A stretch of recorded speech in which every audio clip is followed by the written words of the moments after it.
I'm Kevin, and welcome to my channel. And this is the Wand. This is my first guitar that I designed and built from the ground up. Now, as some of you might know, in the fall of 2020, I went to Roberto Venn School of Lutherie, where you design and build one electric guitar and one acoustic guitar. I did a video a couple weeks ago about my acoustic guitar, and that'll be right here. And I wanted to talk a little bit about my electric guitar.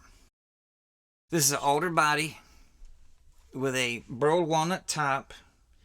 I have a three-way switch on it with CTS pots, a tone and a volume. It has a Lawler Charlie Christian neck pickup and a BS in the rear. It's a very nice pairing. This is a maple neck with a 10 to 14 compound radius.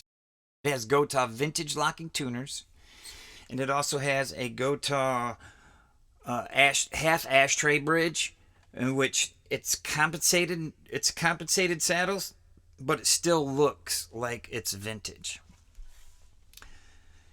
So the whole take on this guitar was sort of a modern vintage sort of vibe. I really wanted to pay my respects to the guitar builders and guitars that came before me, but yet give it a nice modern twist. So it's fully modern with the compound radius neck and the updated saddle and different things like that.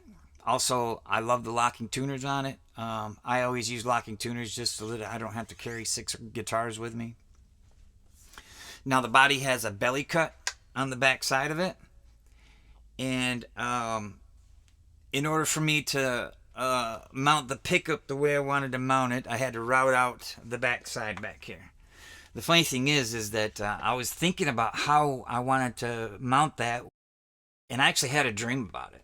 So there's a couple things on this guitar where I was inspired through dreams and meditation. That's a question for you guys. Do you problem solve through your dreams or meditation? So people ask me about the color. Why did you pick this color? And honestly, I was meditating one day, and when I do that, I like to burn candles.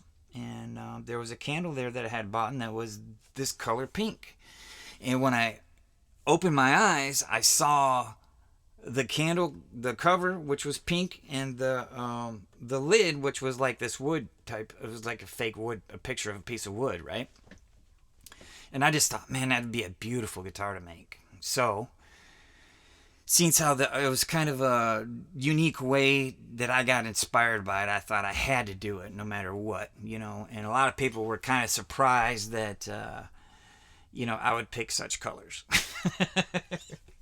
But I really think that they look wonderful together. Also, the pickup covers are all magnetic. So one of the founders of the school pioneered using magnets to put over these cavity covers. If you look, it's just like that. There's no screws, no nothing. Just a simple magnet holding them on. And there's a lot of guys at school that were using it, and I thought it was brilliant, and I was able to utilize that too. I used a Wingate fretboard, and I really love it. It's pretty hard material. It reminds me of more of ebony, but just brown.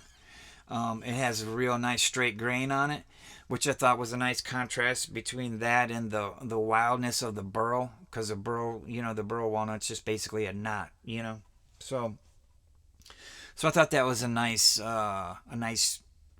compliment. I also picked jumbo frets, so it has nice big frets. The thing plays great. It plays like a dream, really. I used a router a lot on this. When I did the access, when I cut away the access here, I routed out a little line to keep the line going from the top of the single cutaway all the way down to the bottom. And I just thought it was a nice, elegant look, and just basically used a round over bit on a router. And it also allows a little bit better access to get to the higher notes. I feel like it's a little bit more refined than just, say, sometimes you see them where they just sort of make an angle. And so the neck carve is a thin. I tried to go for that modern vintage. necks, and I love the way they feel. And I made it a little thinner than what I liked, but it still plays great. And so I think I accidentally made it a little more on the shredder side than anticipated. But it still plays great. I love a thinner neck myself, just because it just feels so good. So between the neck carve and the compound radius, I believe it just has a really great feel for it.